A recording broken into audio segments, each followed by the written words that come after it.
सकते हैं। तो ये सारी कहाँ जाती हैं? ये सारी हमारे कुंडलिनी चक्रों को उठाती हैं। लेकिन आप बताइए मुझे, कहाँ है हमारे कुंडलिनी चक्र? क्या दिखते हैं? क्या हमारे बॉडी के पार्ट्स को अगर काट दिया जाए तो क्या हमारे कुंडलिनी चक्र आप दिखा सकते हैं कि देखिए सर ये सहस्त्रार है? सहस्त्रार तो मानव शरीर से भी ऊपर बताया गया, कहाँ है?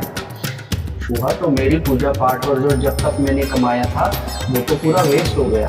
मेरी कुंडलिनी जो उठ रही थी वो फिर से नीचे आ गई।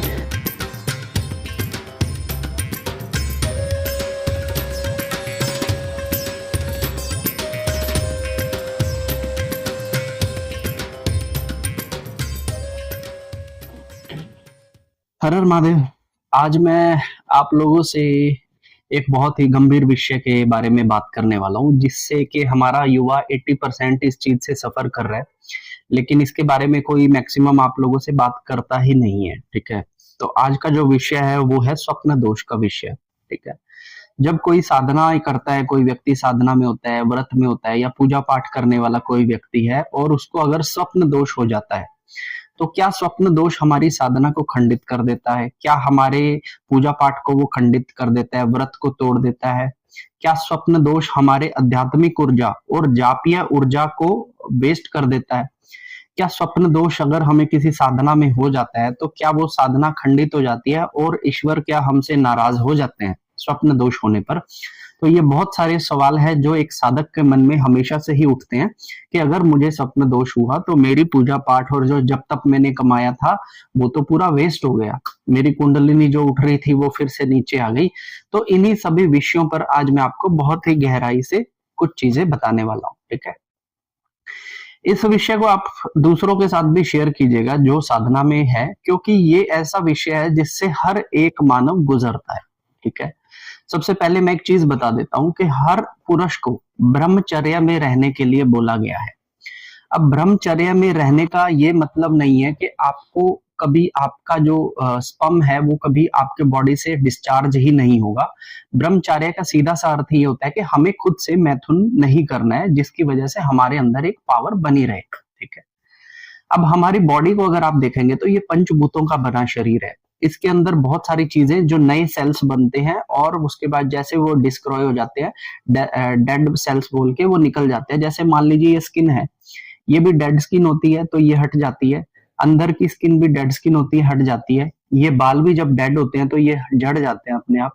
हमारे जो white blood cells, red blood cells, haemoglobin, plates, ये जितनी भी चीजें हमारे शरीर के अंदर है ये सब होती हैं। उसके बाद ये डेड होती हैं और हमारे शरीर से अपने आप चली जाती हैं और इनकी जगह पर नए सेल्स आ जाते हैं।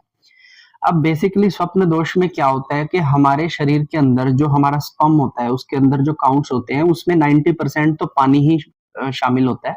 ठीक है, बाकी जो उसमें काउंट्स होते हैं जो स्पून के जैसे आप देखते हो होते हैं, इनका भी एक लाइफ होता है। ऐसा नहीं है कि ये आपके शरीर में है, आप डिस्चार्ज नहीं कर रहे तो ये आपके शरीर में हमेशा बने रहेंगे। जैसे ही इनका एक उम्र पूरी होगी तो ये भी क्या होंगे, पुराने वाले डेड हो जाएंगे। अब जो डेड हो जाएंगे वो किसी ना किसी तरीके से तो बाहर आएंगे ही ना।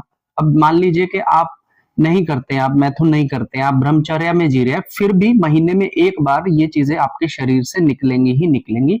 और अगर आप इस चीज से ये सोचते हो कि भाई मुझे नुकसान हो रहा है, तो नुकसान अगर आप मैथुन कर रहे हो तो नुकसान आपकी बॉडी को हो रहा है।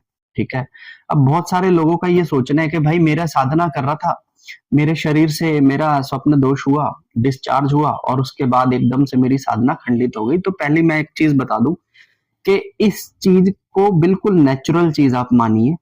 ठीक है, नेचुरल चीज इसलिए मानिए क्योंकि हमारी बॉडी हर समय कहीं ना कहीं से कोई ना कोई डेड सेल्स को निकाल ही रही है। इवन हम जो अपने कपड़े पहनते हैं तो इसकी जब कॉलर मैली हो जाती है तो वो भी हमारे डेड सेल्स की वजह से, पसीने की वजह से मैली हो जाती है। तो ये एक नेचुरल प्रोसेस है। दूसरी एक चीज मैं आप लोगों को बताता हूँ कि अब आपकी बॉडी के अंदर जो आपका स्पर्म है बेसिकली क्या है, ये एक स्थूल है। ठीक है, स्पर्म हमारी रगों में नहीं बहता, स्पर्म हमारे बॉडी में कोई काम नहीं करता। स्पर्म केवल एक जगह पर इकट्ठा हो जाता है और स्पर्म होने का मतलब है कि हम अपने वंश को आगे बढ़ा सके। इसे हम एक बीज के रूप में देखते हैं।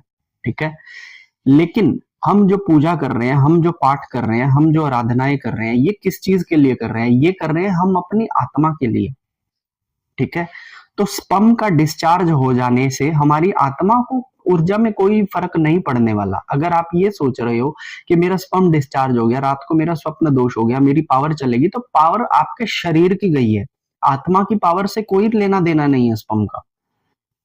समझ रहे हो मेरी बात? आत्मा की पावर से कोई लेना देना नहीं है। अगर आप पूजा करते हो, अगर आप पाठ कर रहे हो, तो बल किसको मिल रहा है? शरीर को थोड़ी मिल रहा है, आत्मा को मिल रहा है ना। तो अगर आप पूजा पाठ कर रहे हो तो वो बल जो है वो आपकी आत्मा को मिल रहा है। अब आपको रात को डिस्चार्ज हुआ, डिस्चार्ज होने के बाद अगर ताकत भी चली गई तो वो आपके शरीर की ताकत गई। हम जब भी पूजा पाठ करते हैं तो हम शरीर को बल नहीं देते। अगर शरीर को बल देना है तो आप योगा कीजिए, आप एक्सरसाइज कीजिए, आप जिम जाइए, आप डोले शोले उठाइए, उससे आपके शरीर को बल मिलेगा। लेकिन इस शरीर को कितना ही बल दे लीजिए, ये बूढ़ा तो होना ही है ना। एक दिन ये पूरी बॉडी सिस्टम कोलैप्स कर जाएगा, हम मर जाएंगे। ठीक है, हमारा शरीर मजबूत हो सकता है, कमजोर हो सकता है, रोगी हो सकता है, कुष्ठ रोगी हो सकता है, और इससे बड़ी बड़ी बीमारी हो सकती है, टेढ़ा मेढ़ा हो सकता है। लेकिन इन सभी चीजों का हमारे शरीर का, हमारी आध्यात्मिक ऊर्जा से, हमारी मंत्र ऊर्जा से, हमारे आत्मीय शक्ति से कोई लेना देना नहीं है। अगर सिर्फ स्पर्म होने से ही आपकी आध्यात्मिक ऊर्जा बनती तो बूढ़े लोगों के तो फिर आध्यात्मिक ऊर्जा होनी नहीं चाहिए, क्योंकि उनका तो बॉडी स्पर्म बनाना बंद कर देता है लास्ट में जाकर। ठीक है, तो आध्यात्मिक ऊर्जा का इस शरीर से कोई लेना देना नहीं है। एक छोटा सा बच्चा जो पैदा होता है उसके अंदर स्पर्म नहीं होता है, ठीक है, लेकिन फिर भी उसके अंदर काफी तरह की पॉजिटिव एनर्जी होती है जो आप उसके हाथों को हाथ में लेके फील कर सकते हो। तो जो लोग ये सोचते हैं कि भाई मैं साधना के दौरान, पूजा पाठ के दौरान अगर मुझे रात को नाइटफॉल हो जा रहा है तो मेरी ऊर्जा वेस्ट हो जा रही, तो आपकी ऊर्जा बिल्कुल भी वेस्ट नहीं हो रही। आपका शरीर हो सकता है कि थोड़ी कमजोरी को महसूस करे, लेकिन शरीर का आध्यात्मिक ऊर्जा से, मंत्र ऊर्जा से कोई लेना देना नहीं है। ठीक है, क्योंकि आप अगर देखेंगे तो हम जब मंत्र जाप करते हैं, हम जब साधनाएं करते हैं, तो ये सारी कहाँ जाती हैं? ये सारी हमारी कुंडलिनी चक्रों को उठाती हैं। लेकिन आप बताइए मुझे, कहाँ है हमारे कुंडलिनी चक्र? क्या दिखते हैं? क्या हमारी बॉडी के पार्ट्स को अगर काट दिया जाए तो क्या हमारे कुंडलिनी चक्र आप दिखा सकते हैं कि देखिए सर ये सहस्त्रार है? सहस्त्रार तो मानव शरीर से भी ऊपर बताया गया, कहाँ है? ये सब जितनी भी बातें हैं, ये सब सूक्ष्म जगत की बातें हैं। कुंडलिनी शक्ति लगा लीजिए, या फिर आप नाड़ियां लगा लीजिए, या फिर आप आध्यात्मिक ऊर्जा लगा लीजिए, मंत्र जाप ऊर्जा लगा लीजिए, ये सारी जितना भी ज्ञान है ये सब हमारा आध्यात्मिक ज्ञान है, सूक्ष्म जगत की बातें हैं, लेकिन इसका स्थूल जगत से कोई लेना देना नहीं है। अगर आपका शरीर टूट जाता है, आपके शरीर में कोई बीमारी हो जाती है, तो उससे आपकी आध्यात्मिक ऊर्जा हैम्पर नहीं होगी। अगर आपका डिस्चार्ज हो जा रहा है तो आपके शरीर कमजोरी को पा रहे हैं, लेकिन आपकी आत्मा कमजोरी को नहीं पा रही है। इस चीज को समझिए आप सब, ठीक है ना? तो स्थूल चीजें स्थूल चीज को ताकत देती हैं, सूक्ष्म चीजें सूक्ष्म चीजों को ताकत देती है। तो आप अपना अगर आध्यात्मिक ऊर्जाओं को बढ़ा रहे हैं, आप साधनाएं कर रहे हैं, आप व्रत कर रहे हैं, तो इससे आपके शरीर को थोड़ी ताकत मिल रही है, आपकी आत्मा को मिल रही है ना। तो आत्मा की ताकत को तो कोई नुकसान होने ही नहीं वाला है। अगर आपका डिस्चार्ज होता है तो शरीर को हो सकता है कमजोरी आ जाए, लेकिन वो भी रिकवर हो जाती है। तो इट्स ए प्रोसेस। हमारा शरीर हमेशा गलत चीजों को डिस्चार्ज कर देता है। ठीक है, डेड स्किन लगा लीजिए, डेड हेयर लगा लीजिए, डेड ब्लड सेल्स लगा लीजिए, तो जो चीज हमारी बॉडी के अंदर डेड हो जाती है उसको डिस्चार्ज हमारा शरीर अपने आप कर देता है। ठीक है, तो इससे आपकी साधनाओं पर, आपकी आध्यात्मिक ऊर्जा पर, आपके जाप पर कोई असर नहीं पड़ता है। ईश्वर आपसे बिल्कुल भी नाराज नहीं होते हैं अगर आपके साथ भी ये समस्या होती है तो। और इन चीजों को बहुत गहराई से समझने की जरूरत है। मैं देखता हूँ कि आजकल का युवा को जब भी ये प्रॉब्लम हो जाती है तो उसे लगता है कि मेरी तो पता नहीं कौन सी एनर्जी चली गई। भैया कोई एनर्जी नहीं जाती।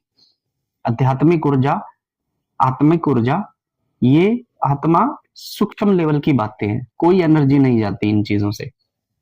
ठीक है, तो आशा करता हूं कि आपको ये चीज गहराई से समझ आई होगी कि क्यों मैं बोल रहा हूं कि स्वप्न दोष का कोई फल हमें क्यों नहीं मिलने वाला, क्योंकि स्वप्न दोष हमारी आत्मिक ऊर्जा, आध्यात्मिक ऊर्जा को इम्पैक्ट नहीं करेगा। चलिए, आपको कैसा लगा वीडियो मुझे बताइएगा, वीडियो दूसरों के साथ शेयर कीजिएगा, और अगर कोई क्वेश्चन हो तो मुझे कमेंट कीजिएगा। हर हर महादेव।